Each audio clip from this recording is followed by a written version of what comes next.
Pessoal, boa tarde.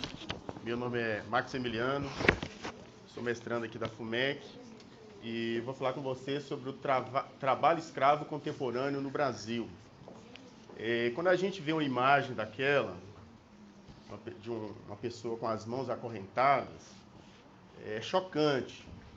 Esse tema hoje ele ganhou, destaque por causa de recentes notícias. A Zara incorreu em trabalho escravo, a Brooksfield, marca que muitos homens gostam dela, e eles foram flagrados em situação de trabalho escravo. Aí quando a gente vê aquela imagem ali, a gente pensa, qual o conceito de trabalho escravo hoje?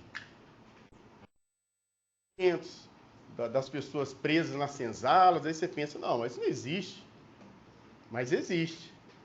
E eu quero conscientizar vocês de que o trabalho escravo existe, E nós podemos falar em trabalho escravo de duas formas. É o trabalho degradante.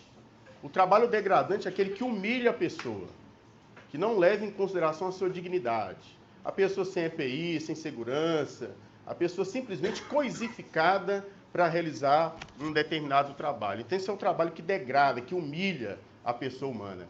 E você tem o trabalho forçado. O trabalho forçado é a questão da vontade. A pessoa não se ofereceu no início da prestação de trabalho, ou se ofereceu no início, durante a relação de trabalho, ela não quer continuar, mas ela é obrigada a continuar a realização daquele trabalho. Então, é um trabalho que nós chamamos de trabalho forçado, porque a vontade ela é violada. E aí vem o meu tema problema. O que leva ao trabalho escravo? Qual o motivo? São vários fatores. O que leva uma pessoa a se oferecer, a se submeter a condições tão indignas de trabalho?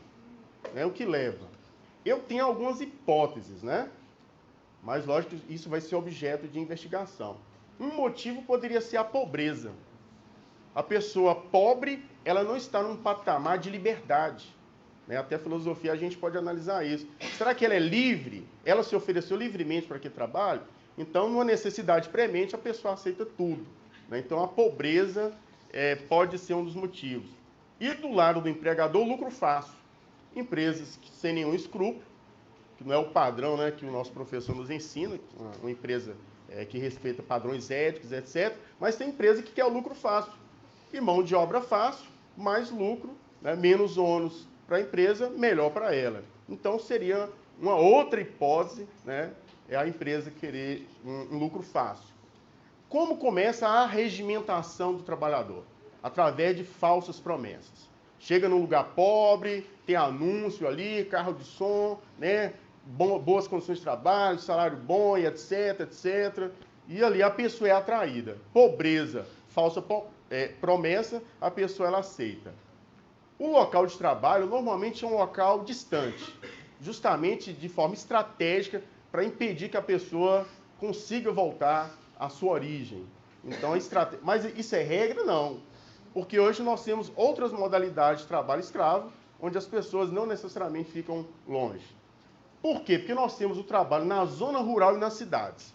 Outrora era comum a realização desse tipo de trabalho na zona rural, só que hoje nós temos trabalho escravo nas cidades, construção civil, no comércio. Você tem pessoas que trabalham 12, 13, 14 horas, e esse é um fator indicativo de trabalho escravo, jornadas prolongadas de forma exaustiva.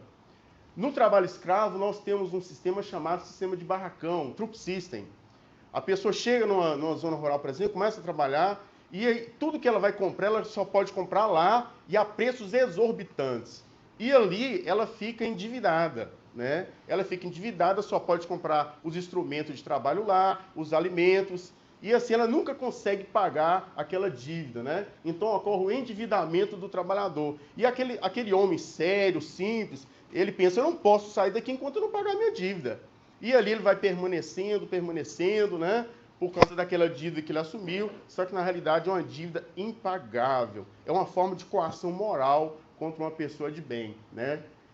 E nesses locais normalmente acontecem ameaças, assédios moral e até sexual e até morte, gente. Tem pessoas que são violentadas sexualmente, mortas. A gente pensa que isso é coisa do passado, mas não é. Nós temos regiões do Brasil onde isso, infelizmente, ainda acontece. Então, a pessoa ameaçada, ela não tem poder de reação. Como ocorre o resgate? Através de denúncia que vocês podem fazer na fiscalização do trabalho, ao MPT, eu sou procurador do trabalho, tenho experiência com isso, e a Polícia Federal. Então, através dessa ação, ocorre o resgate do trabalhador para que ele possa voltar à sua origem, ter uma vida normal e com dignidade. Uma vez resgatado, o trabalhador ele recebe o pagamento de verbas rescisórias e de seguro-desemprego. Ele tem direito a 3 parcelas de seguro-desemprego. Quer dizer, não é nada, mas é uma forma dele tentar reiniciar a sua vida. Então, ele recebe esse pagamento e o empregador ele tem que reconhecer o vínculo e pagar todas as verbas que são devidas. Mas nós temos que prevenir, né, através de qualificação e inclusão social. Porque o que acontece muito é que a pessoa flagrada em situações de trabalho escravo, ela volta. Eu participei de uma ação em Rio Vermelho, onde um senhor do Pará, ele já havia incorrido em situações de trabalho escravo e novamente estava naquela situação. Por quê? Porque não houve a prevenção, não houve qualificação. Qual o objetivo de se combater o trabalho escravo? É o resgate da dignidade. Porque a coisificação do homem fere a dignidade. E não é só a dignidade daquele trabalhador resgatado, é a nossa dignidade. É a dignidade humana que é aviltada através desse tipo de coisificação do ser humano. Então esse é o objetivo do combate ao trabalho escravo. Aquela foto ali daquele jovem é uma foto de uma operação que eu participei. E eu tirei a foto ali daquele jovem. A gente vê, né? É o respeito e trabalho digno na renovação da esperança. Lá em Catugi, em 2013, eu realizei essa operação e resgatamos ali alguns trabalhadores. Quando a gente olha para aquela foto, é um olhar longe de uma pessoa sem esperança, né? Então o objetivo é renovar a esperança numa vida melhor, numa vida digna. É a concretização da Constituição Federal, né, que tem 2 pilares importantes, que é a dignidade da pessoa humana e os valores sociais do trabalho. O trabalho tem que ser visto como algo inerente ao ser humano, porque você não pode dissociar trabalho de trabalhador, então é algo inerente a nós e que tem que ser respeitado, né? Então o trabalho não é mercadoria, o trabalho deve ser respeitado porque tem uma conotação transcendental. E para encerrar, o trabalho deve nos trazer felicidade. O trabalho é mais importante e é independente do capital. O trabalho é superior ao capital e merece a consideração mais elevada, que é uma frase do Abraham Lincoln, e assim eu encerro a minha apresentação. Obrigado.